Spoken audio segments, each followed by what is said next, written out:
to Ken's nest. Today we're going to be making a well, I guess that's not a 4-leaf clover.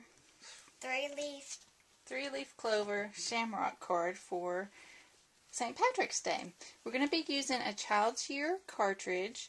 We're going to also use the Cuttlebug Swiss dots. For time's sake, I pre-programmed our cuts on my Gypsy using the pages that I just told you about. And the only thing I really did, I put my card on here, and then I placed the shamrock in the middle of the front of the card, and that's the way I cut it. Today I'm going to show you a technique that I saw in a magazine. They used ribbon, but I don't have a lot of green ribbon, so I just got into my scrap drawer of my green cardstock and just cut 3-inch by 1/2 inch strips. You'll need 3 of each color, and you probably need about 5 different colors. Then the next thing that you're going to do is you're going to take your cardstock and just put a little adhesive on it, take your next layer, and you're just going to stack them on top of each other. Just like that.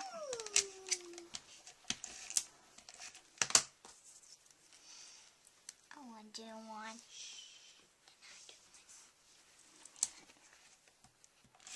Today, my little girl's helping me make the video.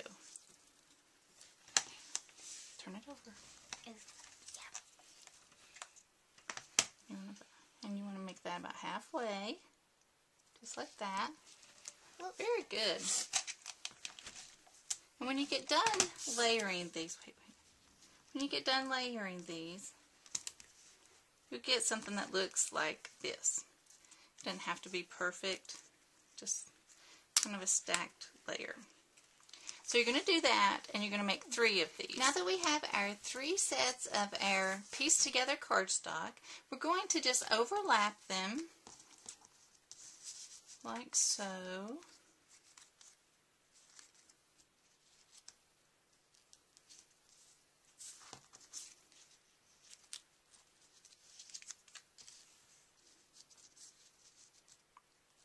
Then we'll place our card over that and see if we like the way that looks. Well, I think I might fool with it just a little bit more. Okay, I think I'm going to just place them on here where I can see it. I've stuck a little bit of repositional adhesive on there so they'll stick. They'll stick when I'm happy with it. Well,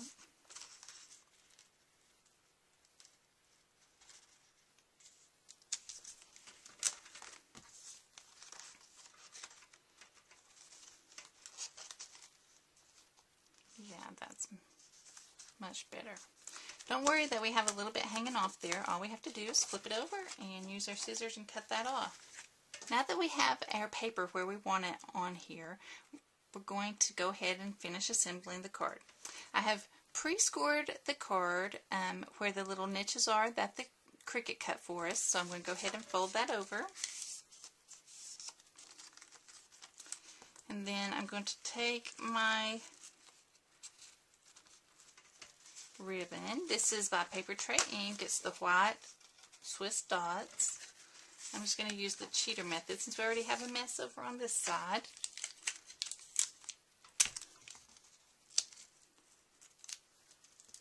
We're going to hide all this in a minute and no one will be the wiser. This is just a simple little St. Patrick's Day card. Okay. Bump that up a little bit. Okay. The next thing we're going to do is I have pre-cut a piece of cardstock to cover up this back part. So I'm going to use my ATG gun. Make sure this is really sticky.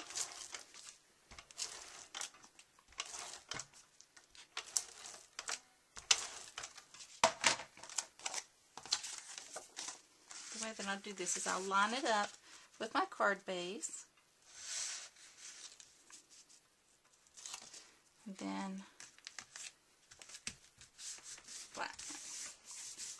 And what this does is it gives us a decorative edge, but it also covers up all of that mess that we had back here.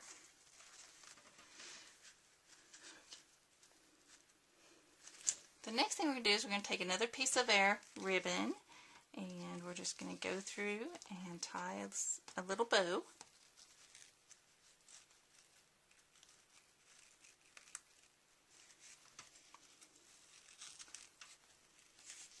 Just tie a little knot and cut. I like to cut at an angle. Some people like to cut straight across. It's up to you, whatever you prefer. So there we go. Next we're going to take a stamp that says happy, and I'm going to use just some black pigment ink. I'm going to stamp that on the front here.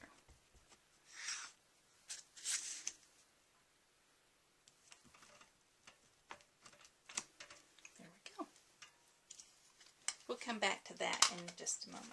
I realized that the back of our card didn't match very well with what I was going to use on the inside, so I went ahead and cut out another piece of the green polka dot paper and placed up there so it'll all tie in together.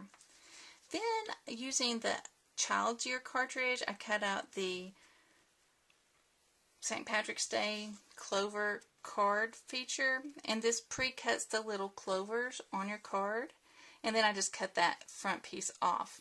And since those were open, I took another piece of the green polka dot cardstock, cut just a little 1-inch strip, put that across so that it kind of makes our paper tie in together. Then I used a piece of vellum and a stamp that I have that says St. Patrick's Day.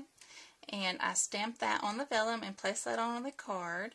I used some lime green stickles, and I colored in the little clover that was on there. And then I used the clover that we pre-cut, we cut out on the front of our card.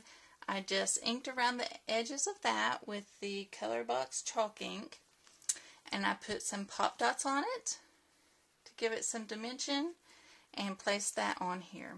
So there you go. And also, sorry, I almost forgot, I didn't really like the way happy looked, so I took my lime green stickles and traced over my happy, and there you have it, a simple, easy to do St. Patrick's Day card. Thanks for visiting me today on Kim's Nest.